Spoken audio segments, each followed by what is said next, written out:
Nalantad ang kasinungalingan at script ng pangalawang witness ng prosekusyon sa katauhan nitong si Attorney Jeremy Lutok matapos kasing himay-himayin at i-cross-examine ni Senator Amy Marcos itong si Attorney Lutok gamit ang mismong affidavit nitong nasabing witness ay nabunyag ang mali-mali, hindi magkatugma at typo sa dokumento nitong si Lutok. Kaya dahil dito ay ginisa ni Senator Amy itong si Lutok.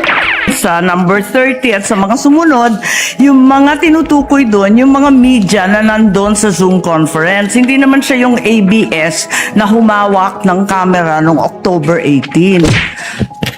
Iba naman yung mga tinutukoy doon eh. Attorney Lutok, Opo. the question of the Honorable Marcos is on page 6, paragraph 14. You said you sent a subpoena on November 6, 2024. Unfortunately, because the annexes are not part of the document marked, it's not here. So, the question is quite clear. If it's a mistake, then what is the correct date of the subpoena? If I can see the real subpoena, Your Honor. Kindly talk to the mic, please. Yeah.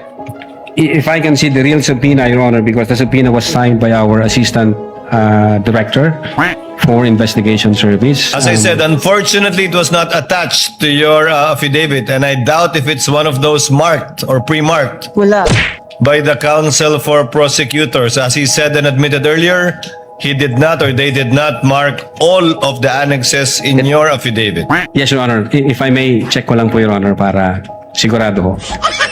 Wala sa'yo ngayon. Inaanap ko po rito. Wala nga pong annex yan eh. Wala sa annex at wala rin sa affidavit. Kasi yung mga media na tinutukoy sa ibang pahina, yung mga nag-interview nung Zoom conference. Dito ho yung certified true copy daw, Your Honor. Bunga ng panggigisa ni Senator Amy ay to the rescue na naman itong si Boy Sipon Attorney Ligutan na halatang nagpapanik na dahil nabisto na naman ang kanilang sarswela. If I may, Your Honor, please, can I assist on this regard, if the court will allow? Only if you can produce a copy of the November 6 subpoena, counsel. Exactly, Your Honor. The documents are present. They are in the possession at present of the witness, Your Honor, please. They may not have been physically attached to the affidavit investigation, but they do exist in the records of the case as separate pre-marked documents, Your Honor, please. So it's here? Presiding officer, then is counsel saying that therefore the affidavit is defective or wrongful and that November 6 is not the right date? What then is the right date to the subpoena to Your Honor, ABS? please, with all due respect, we object to the use of the term defective. Dahil sa kaipalan at obvious na disparate move na ito ni Attorney Ligutan ay napagalitan at nasupalpal tuloy ito ng presiding officer Chis Escudero at Senator Amy kung saan napahiya na naman itong si Boy Putokapi. Counsel, we shall await. Let the Yes. document speak for itself. Yes, Your Honor, please. If it's there. The witness is now It in the was the process. witness who said that it was a mistake, not me. No, it doesn't make the entire affidavit of investigation defective. No, I merely said the date was wrong because that's what he said. Yes, Your Honor. Talo. Sorry. Nataranta na sa paghahanap ng kanilang isasagot ang witness at prosekusyon.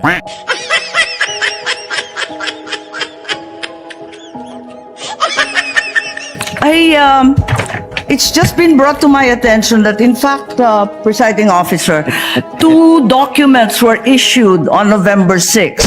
Not only the subpoena to ABS-CBN, but further the affidavit of investigation regarding the October 18 press con.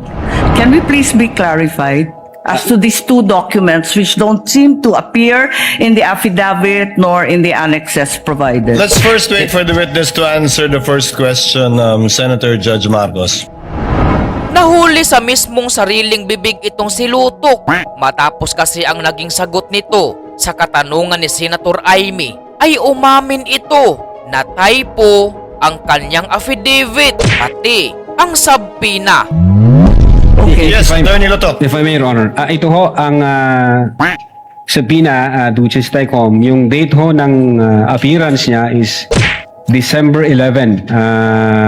Appearance mo, ang tinatanong yung Appearance. date ng subpoena. Date ng subpoena, Your Honor, is 6th day of November 2024, which I believe this is a typo.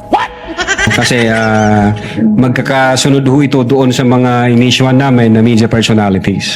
Attorney Lotok, typo na yung affidavit mo? Typo pa yung subpoena? Hindi po. What are you looking at? The subpoena or the affidavit?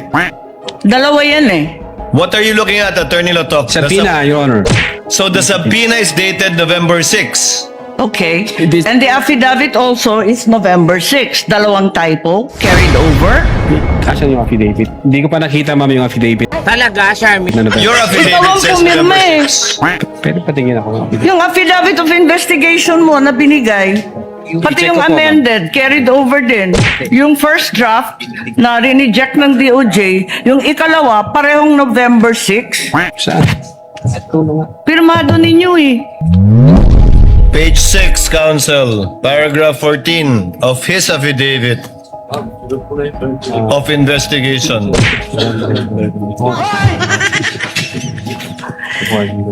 Yes, Your Honor. It's November 6, 2024 ang nakasulat dyan. So typo din yan? Is it your testimony na typo din yan? I believe so, Your Honor. Kasi ang intention namin dyan is 11 December 2024. Anyway, Senator Judge Marcos, the document will let the document speak for itself. That would be the best evidence of it, if at all, of the dates Thank you. of either the subpoena and or the affidavit. Yes, presiding officer, just to provide our witness a chance to correct himself or the documents, sa palagay mo, ano yung tamang date kung mali yung November 6? Same ho, Your Honor, doon sa mga subpoena na inisyu namin sa media personalities. Dapat magkakapareho. Yes, magkakasunod po yun. Okay, sige. Maraming salamat. Thank you very much, presiding officer. Damo nga salamat. Pastilan. So weird.